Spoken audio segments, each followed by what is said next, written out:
Some of you are running successful businesses, but if you're honest, you're not sure God is actually the one leading. You pray about launches, you ask God to bless your marketing, but when the final decision has to be made, strategy usually wins. The numbers say it's smart. The market says people want it. Every coach on the internet says it's the right move. And yet something in your spirit, "Mm, that's not it." And that moment creates a real question. Is your business being led by God, or is God just being invited to bless the decision you've already made? Because there is actually a difference between being a Christian entrepreneur and being an entrepreneur who happens to be a Christian. And understanding that difference might completely change how you lead your business. If we have not met yet, baby doll, my name is Alicia Ford, and I help entrepreneurs design business infrastructures, automations, and funnels that actually support the life and calling that they're trying to build. But more importantly, I work with entrepreneurs who believe their business is part of something much bigger than just revenue. They believe it's a part of their assignment. And when that is the case, the way you lead your business has to look different.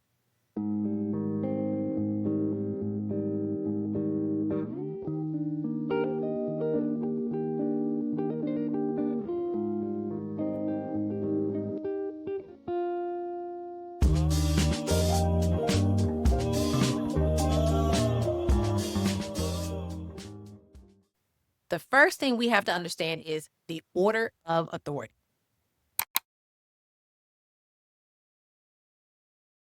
Instead of something directive.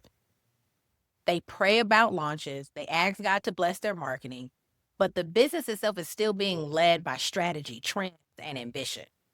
And the danger in that super subtle because on the outside, it still looks like you're a faith-based business.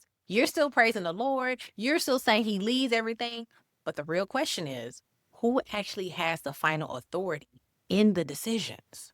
You or God?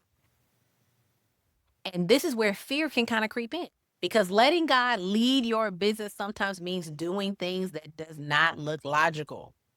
It looks polar opposite. Things that don't match what the market says you should be doing. And that feels risky. It feels scary. Case in point, back in 2023, God told me I need to be on YouTube. And if I'm honest, that felt scary to me. Notice that it's 2026 and I'm just now getting over here. I had already seen so many people get on YouTube, post consistently for months, and they were getting 20, 30 views. I mean, one woman went a whole year and all of her stuff was just 20, 30, 40 views. And I remember thinking, why would I put that much energy and time and for it to just go nowhere? I have also seen the ugly side of YouTube. People getting bullied in the comments, predatory behavior during live streams, baby. People picking creators apart just for sport. So in my I didn't want to feel like that. That didn't feel safe to me. But that's exactly my point. Sometimes God will tell you to do something that feels super risky. You cannot immediately see the rewards on the other side. I didn't see the gains yet. And it's in those moments you have to decide something very real. Am I going to trust the instruction or I'm just going to trust what looks safe? I'm in the same boat as you, girl. Now, let's talk about something else. The second thing is understanding that your purpose is not isolated. You didn't randomly decide that you were going to build a business. You were created with intention. Your work is connected to something bigger than you. That means sometimes God will ask you to create something that the market is not demanding. Sometimes he'll give you an idea no one asked for. Sometimes you'll create a freebie that nobody asked you for. Something the research doesn't say will work. Something that doesn't fit neatly into the trend. And in that moment, you have to decide whose voice carries more authority. The market, your coach, that random person that you just saw on Facebook. And it's uncomfortable. It is super uncomfortable because the marketplace rewards predictability. God often rewards obedience. And those two things are not always the same. Now, let's talk about faith for a second. The third point is this: faith cannot be something decorative in your business. You either believe or you don't. It can't just be the Bible verses in your bio or the prayer before launch. If God is actually leading your business, then your strategy, your timing, your priorities, your decisions all comes under his authority. That means sometimes you move slower than everybody else. Hand up right here. Sometimes you build things differently. Right here. Sometimes you create things that people don't even understand yet. Right? But obedience becomes the compass. And again, here's where that fear underneath that. The fear there is real because following God in business can feel like stripping away from the formulas everyone else is using. You might say, what if this doesn't work? What if I lose momentum? What if I lose money, honey? But the deeper question, even beneath those questions, is what does success actually look like when God is the one leading? I don't know, God.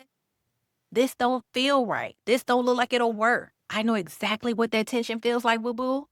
I have been there many, many, many, many, many times in my business. Back in 2018 and 2019, I was coaching people on how to build digital products. I was a done for you agency. So courses, e-guides, educational assets that they could sit in front of their major offers. But at the time, most of these coaches didn't think they needed that. They were selling out their one-on-ones. They were booked out and busy, honey. They were selling out their group coaching programs. They were full, honey.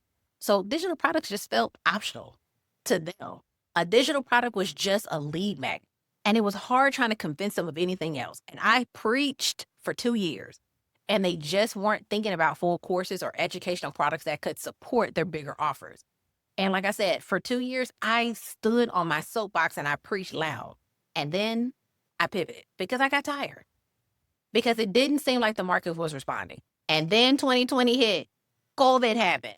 And suddenly everybody want to learn how to make a digital product and sell online. But by then I was already done. I had already stopped teaching it. Facepalm. Ugh.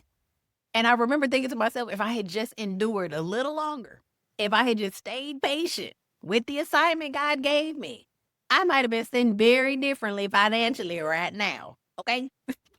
And you too. So, how many times have you known that you should have stuck with something, but you picked because it didn't make sense or it wasn't working? So, the real shift happens when your business stops being something that you're asking God to bless and it becomes something God is actually directing. That is when your systems, your funnels, your automations, your strategies stop being random business tools and stop looking like you're performing for the algorithm and start becoming infrastructure that supports your assignment. Because alignment isn't just spiritual, boo. It is also operational. God built the world and the universe in 7 days. Those were systems. So if you are ready to go deeper into the next level, I want to invite you to join the Anointed Automations Academy. Inside the academy, you're going to find practical resources designed to help you, the entrepreneur, implement business infrastructure, automations that save time, funnels that support real growth, and you can start at the free tier absolutely immediately. You're going to get access to tools like my 40 ways to elevate your current automation. 50 magnetic types of funnels. You do know that there's more than a sales funnel out there, right? Right? I hope so.